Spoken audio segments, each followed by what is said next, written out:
much more disruptive can you make education? For Sanjit Bunker Roy, founder of Barefoot College in 1972, it was to establish a place of learning and unlearning where the teacher is the learner and the learner is the teacher. Bunker Roy grew up with a comfortable life. His path was redirected towards social service after a life-changing trip to a rural Indian village. With a mission to help fight poverty and inequality, he started as an unskilled laborer digging wells, before initiating groundbreaking projects for the growth of impoverished communities. The only college in India built by the poor and managed by the rural poor, Barefoot College is guided by Roy's vision and mission to provide basic services and solutions in rural communities with the objective of making them self-sufficient. For his work, Time magazine included him in a list of the 100 most influential personalities in the world. The Guardian named him one of the 50 environmentalists who could save the planet.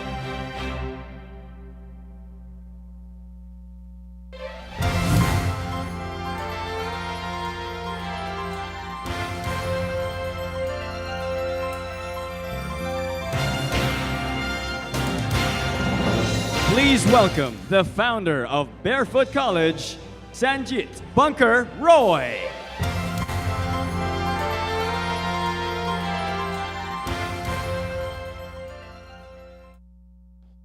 Ladies and gentlemen, I went to the most expensive school and college in India, the most snobbish, the most elitist, the most expensive, and it almost destroyed me. I was all set to be a doctor or a diplomat or an engineer, and then I went to a famine in Bihar for the first time in 1965, changed my life. Saw hunger, starvation, death for the first time, and it really shook me. The 10 kilometers outside Delhi, there could be starvation, death, and hunger, and people living in 19th century conditions. So I went back home, told my mother, I'd like to live and work in a village. Mother went into a coma. She said, look, everything is laid out for you. You're a doctor, jobs are laid out for you. What do you want to do in a village? No money, no jobs, no prospect, no security. I said, I want to be an unskilled laborer digging wells in Rajasthan. She didn't speak to me for many years because she felt that I had let my family down.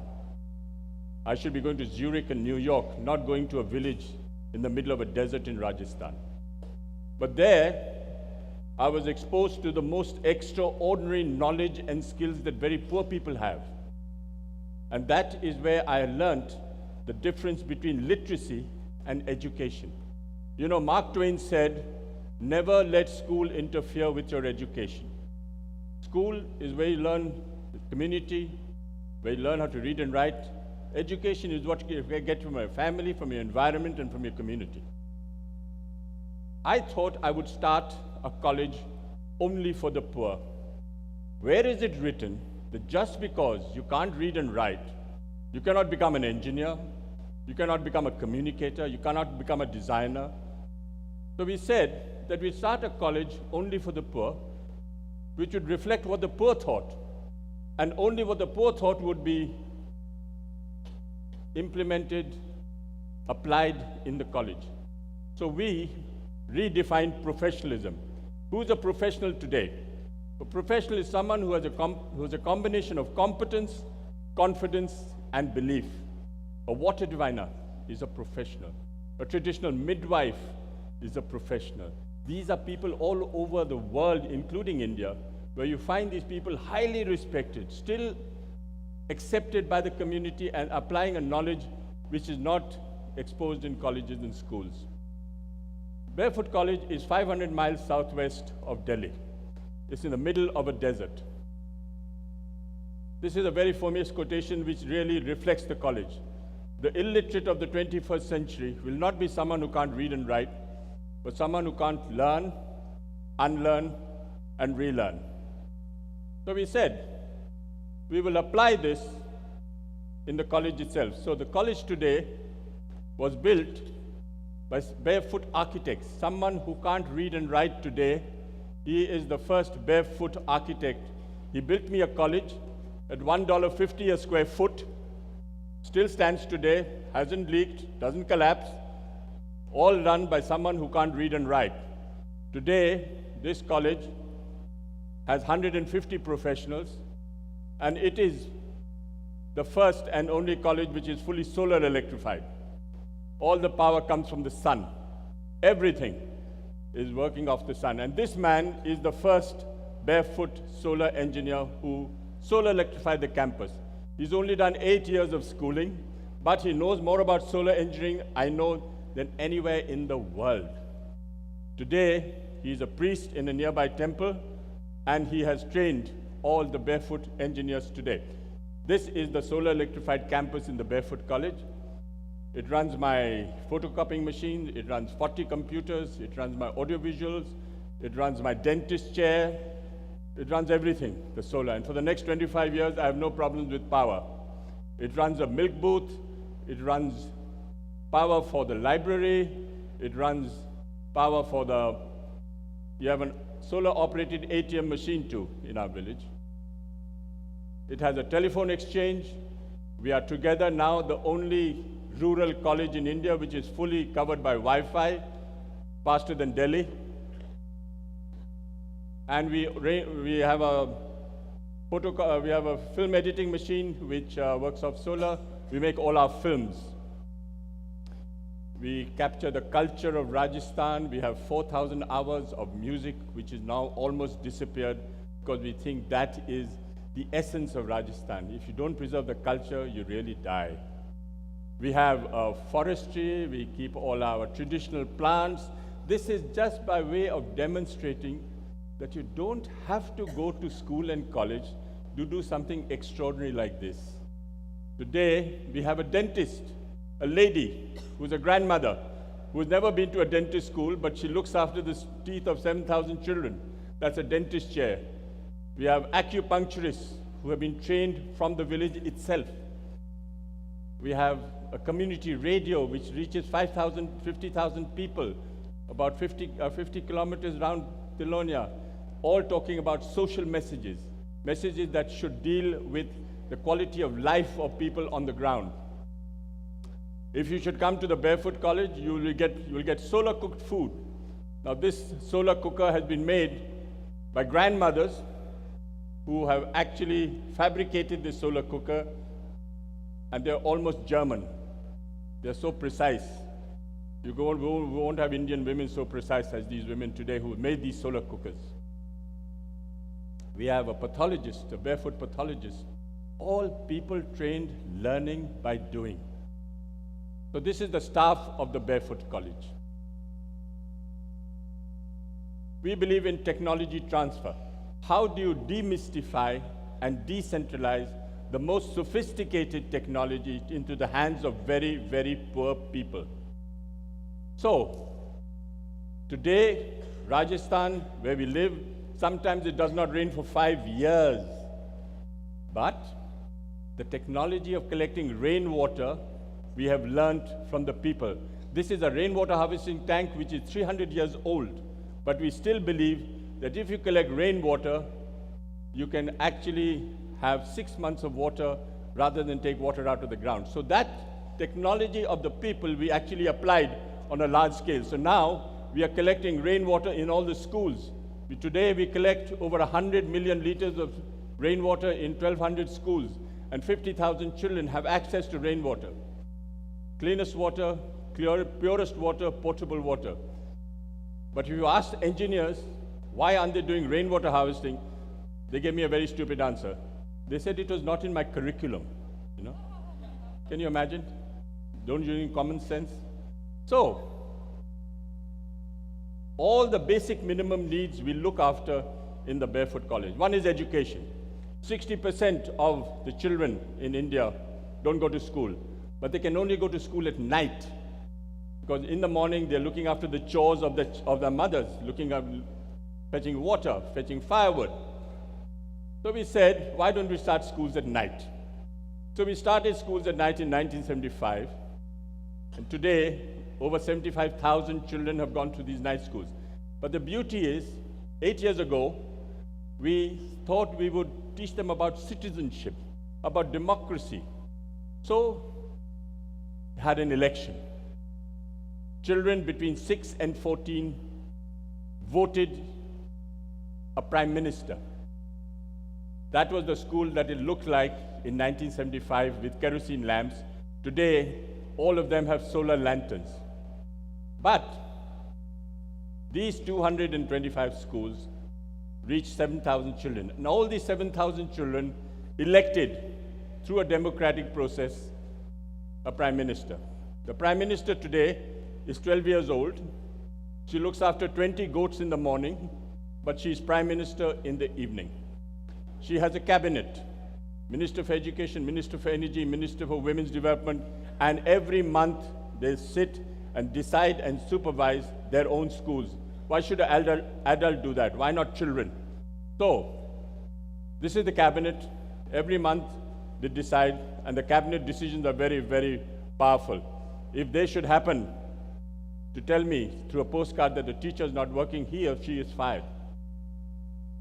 All the prime ministers are girls, much to the misfortune of the boys. The boys can't be prime ministers, they have to be Speaker of the House, because most of the girls are students at night. The prime minister got the World's Children's Prize from the Queen of Sweden 6 years ago, and she went up, and the Queen of Sweden was absolutely delighted. She couldn't understand how this woman, this young girl, 12 years old, never been outside her village in her life, could fit into Sweden so casually, so well. So she came and said, please ask this young girl on her left where she got her confidence from. So I asked her, and she looked at the Queen straight in the eye and said, please tell her I'm the Prime Minister. 60%, where you have no radio, no television, it is only through puppetry that we reach the communities. Puppet, this man is Joachim Chacha. He's 300 years old. He knows more about gossip in the village, solves all my problems. He is my psychoanalyst, he's my doctor, he's my teacher, he's my lawyer, he's my donor. Solves all my problems for me. And these puppets are made by recycled World Bank reports.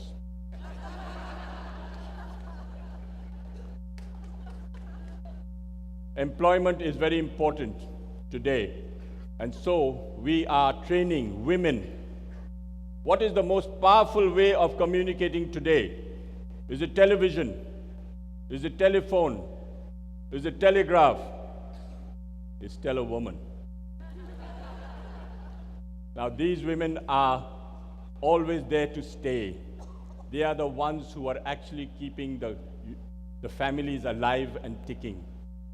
And we train them in all skills that are required for improving the quality of life. So, today we are actually training over 2 million people. We have reached to all these training programs over 40 years. We solar electrify villages. The villages have to be solar electrified in a barefoot way. What is the barefoot way? The Gandhian way. Bottom up, not top down. You should train people in the community to look after the units. So what if they don't know how to read and write? Today, this is the first woman solar engineer of India. She doesn't know how to read and write, but she looks after solar units for me. So we have trained women from India. The criteria is you have to be a grandmother between 35 and 50. You have to be semi-literate. You have to never have left your village in your life. And you have to have the guts to be able to come for 6 months to learn. And in 6 months, ladies and gentlemen, these grandmothers know more about solar engineering than any graduate after 5 years of university. Guaranteed.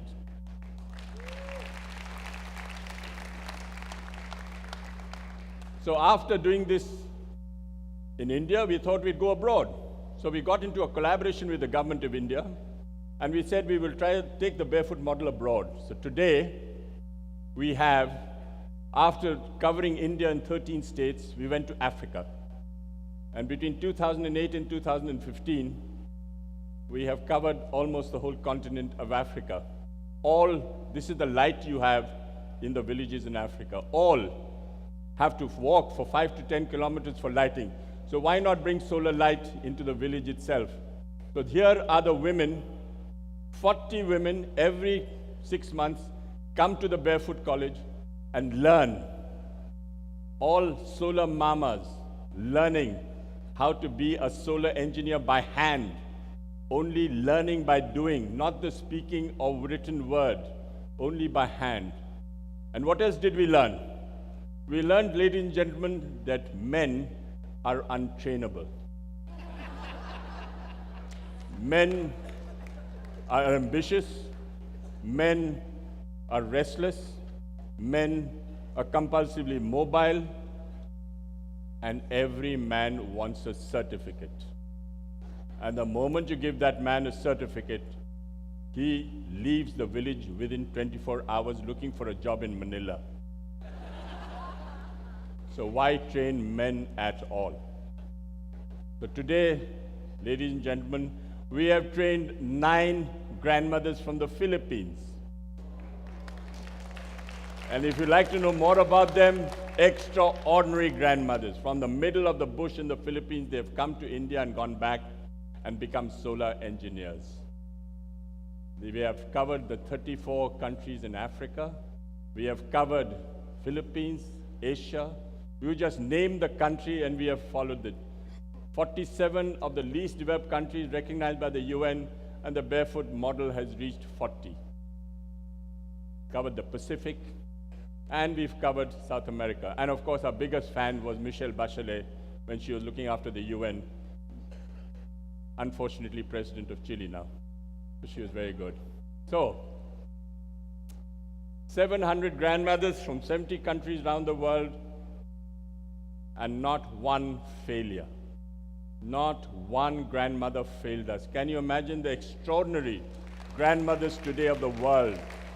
Illiterate and yet proved an example, become a change agent, become a role model. So we had His Holiness the Dalai Lama coming to us, and he was absolutely fascinated. And he looked at these women and said something. We made a puppet of him too. He said something very profound. He said, now that you have shown the Barefoot College working in practice, can the experts and the professors make it work in theory? They can't, because we are breaking all the rules, and yet it seems to be working. So I'll end with a quotation of Mahatma Gandhi. He said, first they ignore you, then they laugh at you, then they fight you, and then you win. Thank you very much.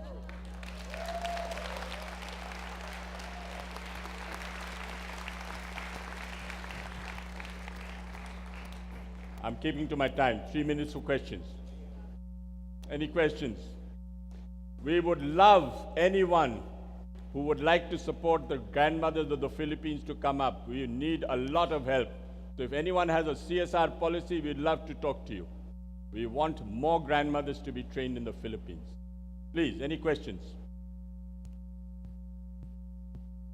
Please.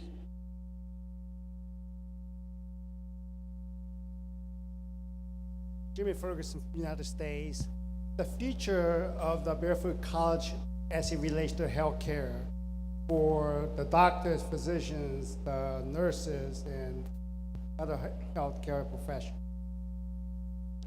We have found, and this was totally by surprise, that if you solar electrify a village in the middle of a bush anywhere in the world, it's a family planning tool. Less babies are born next year. Because, you know, there are better things to do when the light comes on. They're more productive. Their income levels have gone up. We have actually trained traditional midwives in these places because they used to all deliver through lanterns and through candles and it was unheard of. So we said, why don't we give you a LED solar light, bright, clean light, so that you can deliver more hygienically. They snapped to it, they went to it, and now everywhere, all the 700 villages that we have solar electrified all over the world today, we gave a solar lantern to the traditional midwives so that they can deliver hygienically. We start from there. Every village has a rural electronic workshop with 4 more panels, so you can have a refrigeration for the vaccines, you can have a computer for the children in the school, so it is a win-win situation today. So it's not only solar electrifying a house, but you're actually changing the mindset of communities to the way they look at. Grandmothers today were always written off by everybody. Men say, oh, take my grandmother. 6 months, doesn't matter. She goes like a grandmother and comes back like a tiger. She solar electrifies the village, and every grandmother we asked, what was the effect you had when you came back?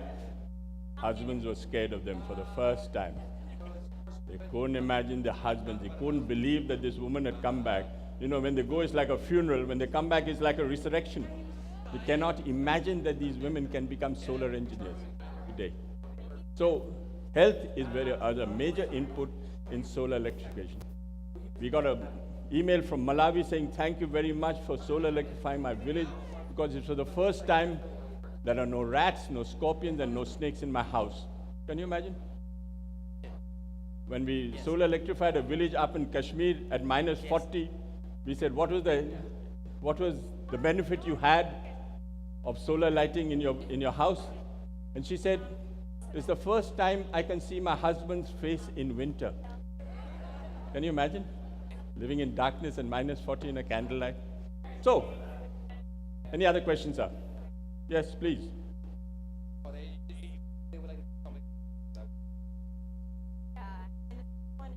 Good afternoon. I'm Gigi Simbulan from the Philippines. Thank you for a very enlightening lecture. In the Philippines, we have a lot of grandmothers, but we also have hundreds of thousands of teachers who have reached the retirement age and are now under retirement. And we believe that they can still be harnessed for something more productive than selling insurance, which is what, or endorsing certain products. So while we have a shortage of active teachers, we have an overflow of retired teachers who can still do much work. Can you give us a perspective on how we can still, that our society can benefit from the so many retired teachers who are still willing to learn and to work? Thank you. If you have a teacher in a non-electrified village, and he or she has retired, we won't take any men because you know what I mean. We'll take only women. If there's a woman teacher who's retired in a village which is non-electrified, will you please write to me? We'll train her into a solar engineer. Thank you so much. We'll do that.